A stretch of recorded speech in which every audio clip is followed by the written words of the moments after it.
Update 2. My older son mistakenly cheated and impregnated my younger son's girlfriend.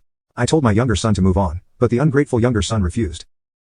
Now 7 years later, I demand he raise his brother's 3 kids as a responsible brother and give his business to his brother, or I won't attend his wedding. And he abandoned me and stopped paying my bills. I'm regretting my actions. I thought maybe once he had his own life stable, he'd be open to repairing the relationship. I gave it time, I didn't push for years. But watching Jack burn himself out every day, trying to feed 3 kids with a warehouse job, while James is planning fireworks for his wedding weekend, it's hard not to see the imbalance and feel disgusted. And now James acts like even hearing Jack's name is a personal attack. What James doesn't realize is that Jack's kids see all of this. They ask why Uncle James doesn't visit, why he never calls, why he wasn't at their birthdays or school events.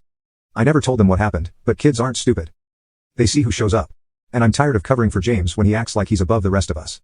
I've helped raise all my kids through some rough chapters, sickness, job losses, housing issues. I stepped in every time, and I did it because that's what family means to me. Not just when it's easy, or when it looks good in photos, but when people are at their worst, and still worth showing up for. That's why I asked him to help Jack get a real job. He doesn't have to make him a partner, but the business is expanding. There's room. I told James that giving Jack even part-time hours with better pay would ease the pressure. Let him be present for his kids instead of chasing 3 side hustles just to buy groceries. James flat out refused, said Jack would ruin morale and make excuses. He hasn't spoken to his brother in 7 years, but thinks he knows exactly what he's like. I told him people grow. Jack's not 18 anymore. He's 25, raising 3 kids by himself with no support. That changes a man. He didn't care. Said if Jack was serious, he'd have figured it out by now. And the part that keeps ringing in my head is when he said he'd stop paying my rent. I didn't even ask for that help. He offered it last year when I had medical bills stacking up. He said, "Let me do this, you helped me get where I am." Now it's just a string he can cut when I don't say what he wants to hear. My niece told me I'm not crazy for expecting better.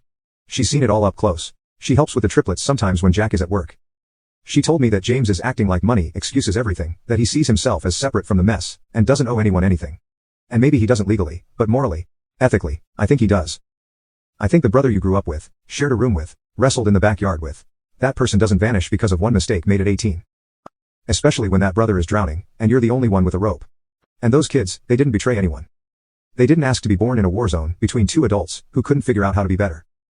They just want to feel safe, to know their family isn't ashamed of them, to be part of something. I told James he could pick the kids up, take them 1 day a week, help with school supplies, give Jack a break, just try. I didn't say adopt them. I didn't say sign on for 18 years. Just be present in some way. Show that his last name means something. He told me I was delusional, so now I'm stuck. James is angry. Jack doesn't even know this fight happened. He's too busy working double shifts and collapsing on the couch every night. And me. I'm staring at a wedding invitation I don't feel right accepting. I've spent the last few weeks wondering if I went too far. Maybe most people wouldn't ask their successful son to step in like this. Maybe it's wrong to connect financial success with moral Click the link in my bio. Search for Jack. Free to read whole story. Maybe I should just smile, wear the dress, and keep the peace. But I can't